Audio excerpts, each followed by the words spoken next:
चलिए आज बात करते हैं सुंदरबन की, जो दुनिया का सबसे बड़ा मैंग्रोव जंगल है। ये सिर्फ एक जंगल नहीं है, ये एक कह सकते हैं एक अनोखा और बहुत ही खूबसूरत इकोसिस्टम है।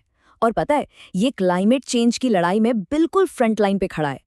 देखिए, ये जो इलाका है ना, ये बंगाल की खाड़ी से उठने वाले तूफानों का मतलब चक्रवातों का सीधा सीधा सामना करता है। और अब तो ये तूफान पहले से कहीं ज्यादा आ रहे हैं और ज्यादा ताकत के साथ। तो सोच सकते हैं कि यहाँ के जीवन पर हमेशा एक तलवार लटकी रहती है। तो इस पूरी लड़ाई को, इस बड़े पिक्चर को समझने के लिए हमें जमीन पर उतरना होगा। चलिए जूम इन करते हैं एक छोटे से समुदाय पर, एक गांव पर, जो इस सबके बिल्कुल बीच में है। उनकी कहानी से हम उनके संघर्ष और उनकी हिम्मत को और करीब से जान पाएंगे।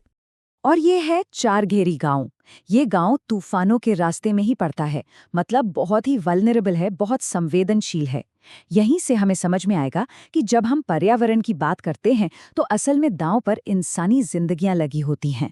तो सवाल उठता है कि इतनी बड़ी समस्या का समाधान क्या है? और जवाब हैरान करने वाला है। जवाब है खुद प्रकृति।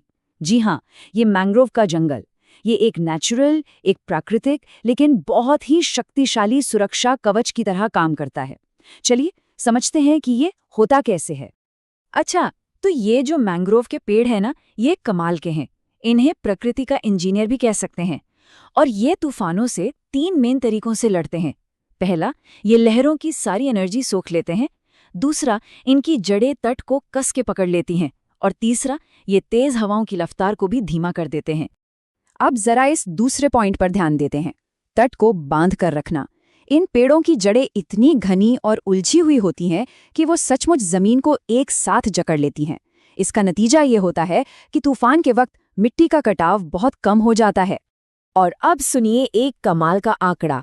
स्टडीज बताती हैं कि अगर सिर्फ 100 मीटर चौड़ी मैंग्रोव की एक बेल्ट हो तो वो समंदर की लहरों की ताकत को 50% तक कम कर सकती है। आधा। सोचिए ये कितना बड़ा फर्क पैदा कर सकता है।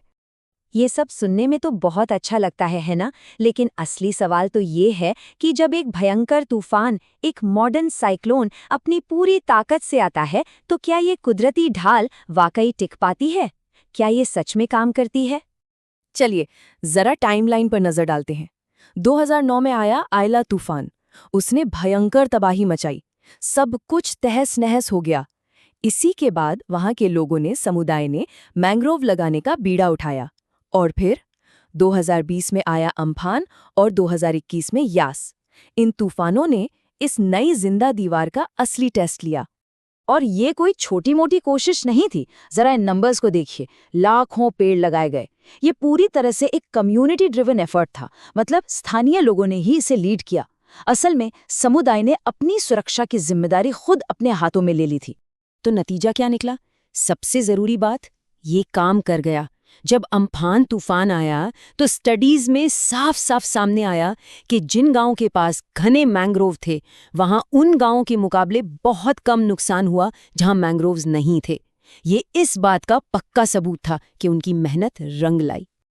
लेकिन रुकिए, कहानी अभी खत्म नहीं हुई है। इस हरी ढाल के फायदे सिर्फ तूफान से बचने तक ही नहीं है। नहीं, इसका असर कहीं ज्यादा गहरा है। ये पूरे इकोसिस्टम और वहां की लोकल इकोनॉमी यानी अर्थव्यवस्था को भी बदल देता है। सोचिए, एक हेल्थी मैंग्रोव इकोसिस्टम क्या क्या करता है। ये बायोडायवर्सिटी को बढ़ाता है। ये मछली, केकड़े, झींगे, इन सब के लिए एक नर्सरी की तरह है। मतलब मछुआरों की रोजी रोटी चलती है। इसके अलावा यहाँ से शहद भी इकट्ठा होता है, पानी की क्वालिटी भी बेहतर होती है। मतलब फायदे ही फायदे। और अब बात करते हैं एक बहुत ही जरूरी कॉन्सेप्ट की, ब्लू कार्बन। ये मैंग्रोव के जंगल सिर्फ लोकल हीरो नहीं है, ये ग्लोबल हीरो हैं। कैसे? ये जंगल हवा से भारी मात्रा में कार्बन डाइऑक्साइड सोखते हैं और उसे अपने अंदर स्टोर कर लेते हैं। इसी को ब्लू कार्बन कहते हैं। और ये चीज इन्हें क्लाइमेट चेंज के खिलाफ हमारी ग्लोबल लड़ाई का एक बहुत बड़ा हथियार बना देती है। तो चारघेरी की ये जो कहानी है, ये सिर्फ एक गांव की सक्सेस स्टोरी नहीं है। नहीं, ये एक ब्लूप्रिंट है, एक ऐसा मॉडल है जिसे दुनिया भर के दूसरे तटीय इलाके अपना सकते हैं, सीख सकते हैं। इस पूरी कहानी का निचोड़ क्या है?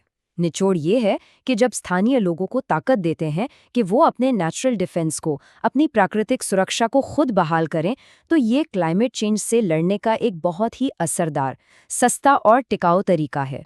ये प्रकृति के साथ मिलकर काम करने की ताकत है, उसके खिलाफ जाकर नहीं। तो चलिए इस विश्लेषण को एक सवाल के साथ खत्म करते हैं। अगर एक छोटा सा गांव मिलकर एक पूरी जिंदा ढाल बना सकता है, तो सोचिए ये हमें बड़े पैमाने पर कुदरत पर आधारित समाधानों की ताकत के बारे में क्या सिखाता है। ये एक ऐसा सवाल है जिस पर हम सबको सोचना चाहिए।